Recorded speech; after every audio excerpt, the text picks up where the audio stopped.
Mimi kwa jina naitwa Pasco Joseph Mahinyila. Ni mwanachama wa Chama cha Mapinduzi, lakini pia ni mjumbe wa mkutano mkuu wa wilaya ya Jimbo la Kongwa. Na mimi leo kipekee kabisa nimekuja kuungana na wagombea wengine kuchukua fomu ya kugombea ubunge katika jimbo hili la Kongwa. Mimi bado ni kijana, nimetumika serikalini kama mtendaji wa serikali, lakini pia kama kiongozi serikalini.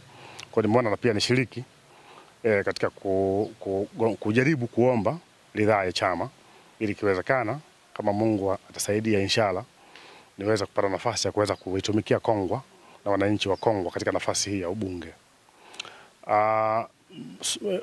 Maendeleo ni mchakato. Maendeleo ni mchakato na ni mambo ambayo ni endelevu.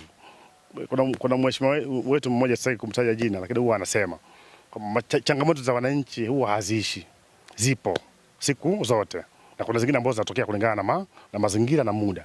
Kwa hiyo changamoto za Kongwa, pamoja na kwamba jitihada, kazi imefanyika kubwa katika nchi hii na katika jimbo letu hili la Kongwa, lakini bado tunahitaji pia kuboresha zaidi yale maendeleo ambayo tumeyafikia. Kwa hiyo nadhani na mimi pia naweza nikawa na mchango wa kuchangia kwenye maendeleo hayo.